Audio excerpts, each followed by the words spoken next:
tratteremo delle differenze fra gli attivatori plurifunzionali, che sono le derivazioni delle docce di Solé e Besom della scuola francese, che trovano nel metodo praticamente OSB del professor Rodrigue Mathieu una massima utilizzazione ed espressione terapeutica. La differenza fra gli attivatori plurifunzionali squadrati e arrotondati, e qui mettiamo a confronto due conformatori, un conformatore arrotondato e un conformatore squadrato. La squadratura e la rotondatura è in corrispondenza della faccia inferiore particolarmente, ma anche della faccia superiore, dove nella doccia abbiamo una parte arrotondata qui e la parte arrotondata sui denti superiori. Al contrario, nel conformatore squadrato vediamo la parte squadrata della parte superiore e la parte squadrata nell'arcata inferiore. E notiamo però la grande differenza immediata che cambia profondamente, diciamo, nell'ancoraggio poi della mandibola che noi otteniamo con un conformatore squadrato rispetto ad un conformatore arrotondato, e soprattutto questa avviene proprio nella zona anteriore, proprio dove si ancora la mandibola grazie all'attivatore squadrato che va diciamo ad ancorare una parte di superficie dentale maggiore, creando così un buon ancoraggio mandibolare, perché obiettivo degli attivatori plurifunzionali non è soltanto quello di aumentare il diametro trasversale, ma anche migliorare la dinamica mandibolare, portando la mandibola in una zona, diciamo, quasi non in testa a testa, ma con un overjet pari a 0 e un minimo overbite, rispondendo a quelle che sono le leggi di Planas della minima dimensione verticale, quindi il minimo overbite.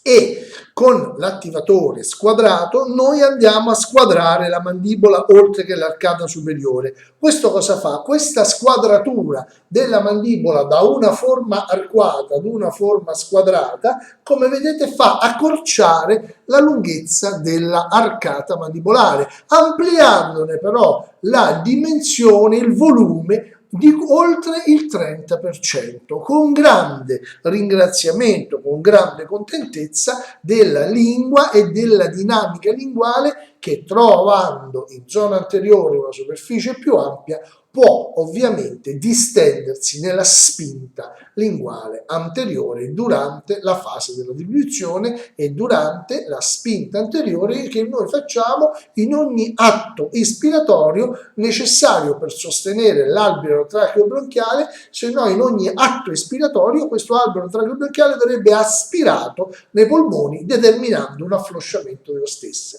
Invece l'azione della lingua, l'abbassamento del diaframma durante l'azione inspiratoria, vero muscolo ispiratorio, o intervento per i muscoli ispiratori accessori, nucali, dorsali, toracici, appendicolari, che tende a distendere la gabbia toracica e migliorare così l'espansione volumetrica. Quindi avere un volume buccale, quindi un'organizzazione dello spazio ideale, aumentando di questo 30%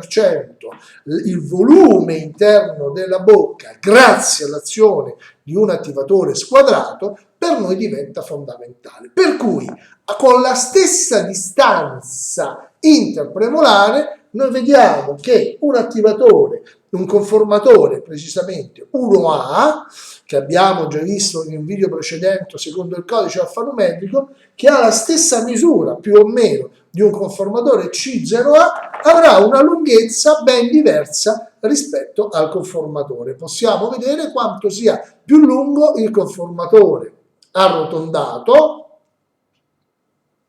rispetto a quello squadrato. Lo vediamo che la lunghezza è maggiore, il confronto è rapido ed immediato. Si può vedere che il conformatore arrotondato è più lungo. Perché? Perché la mandibola, essendo arrotondata, è posizionata più indietro, quindi così l'arcata superiore e così l'arcata inferiore è posizionata più indietro. Invece il conformatore squadrato, avendo questa squadratura e ancorando e portando lungo la linea immaginaria tesa fra i margini mesiali dei canini, inferiori, tutta la linea degli incisivi ci porta a questa squadratura della mandibola fondamentale per garantire questo aumento volumetrico dimensionale. Quindi ecco l'importanza di comprendere la differente funzione di un conformatore arrotondato rispetto ad uno squadrato proprio nel cambiamento della zona anteriore, ma cambiando la zona anteriore da arrotondata a squadrata determina un accorciamento della lunghezza dell'arcata, aumentando così un volume dinamico della lingua che non solo trova un appoggio anteriore, si può schiacciare bene, ma nel momento in cui si solleva trova un'arcata che gli permette praticamente una espansione anche nel diametro trasversale, migliorando così la funzione, perché ben sappiamo che la lingua difficilmente abita un palato ogivale, mentre abita meglio una volta palatina che si sia normo-conformata e abbia avuto una buona espansione. Quindi mi interessava appunto, come si dice, segnalare questa importante differenza fra gli attivatori squadrati e gli attivatori arrotondati, proprio perché altrimenti sembrava un surplus terapeutico senza alcuna funzione ben precisa. Ovviamente l'attivatore squadrato aiuterà a centrare ancora meglio la posizione della mandibola squadrandola appunto e portandola quasi ad un contatto più anteriore, diminuendo fortemente l'overjet e diminuendo fortemente anche l'inclinazione linguale dei premolari dei canini, raddrizzandoli, perché noi sappiamo che soprattutto dal lato di masticazione i premolari e i canini tendono ad inclinarsi verso dietro e ad abbassarsi e viceversa anche controlateralmente.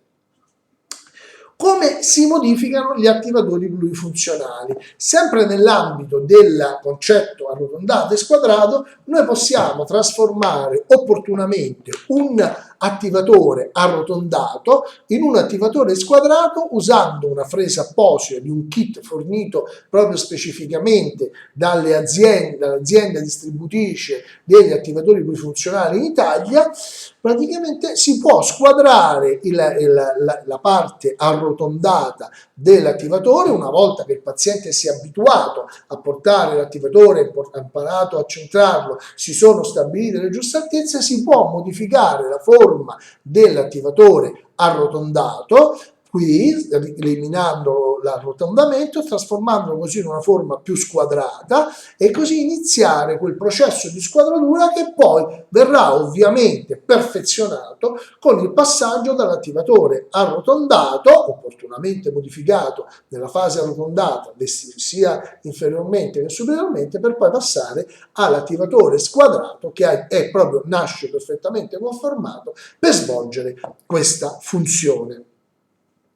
Le modifiche che noi facciamo di un attivatore quando noi le andiamo a posizionare all'interno del cavo orale sono diverse. La prima è valutare bene l'altezza del bordo vestibolare sia superiore che inferiore, che non deve andare a comprimere in maniera massiccia, specialmente inferiormente, le papille gengivali interdentali. Se così fosse, con una piccola forbicina è sufficiente tagliare questo materiale, lo staminalene, tagliarlo o con una forbice o con un bisturi, ovviamente per il bordo è preferibile una forbice, mentre per la parte interna, facendo attenzione a non tagliare il bordo vestibolare, tagliare praticamente la flangia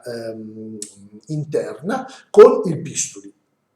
Quello che si deve fare poi è rimuovere queste parti distali che vengono opportunamente tagliati in rapporto alla lunghezza praticamente dell'arcata del paziente ed eventualmente aggiungere delle opportuni rialzi in silicone se l'altezza posteriore non sia, diciamo, in equilibrio con quella che è l'altezza anteriore, in quanto, guardando anche con un piano di Fox, si vede che tende a salire posteriormente per la retrusione verso l'alto, posteriore verso l'alto del mascellare superiore, cioè la retrusione, cioè questo mascellare superiore, anziché essere così, i denti tendono a salire. Se i denti tendono a salire, allora in quel caso sostenere con un po' di colla di silicone opportunamente applicata sulle due superfici superiormente e anche inferiormente in presenza di una curva di spea molto accentuata può dare sostegno posteriore e quindi non un sovraccarico anteriore. Quello che accade spesso inserendo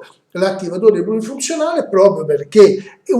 uno dei problemi che presentano le bocche è la mancanza di dimensione verticale, sarà necessario abbassare il bordo o flangia praticamente linguale, palatale superiore e linguale inferiore, che non devono andare a comprimere dando fastidio al paziente per indossarlo. Quindi deve soltanto impegnare la superficie dentale senza andare a comprimere gli spazi papillari e parodontali. Quindi si alleggerisce la flangia vestibolare, si montano eventualmente gli spessori e con questo accorgimenti noi avremmo così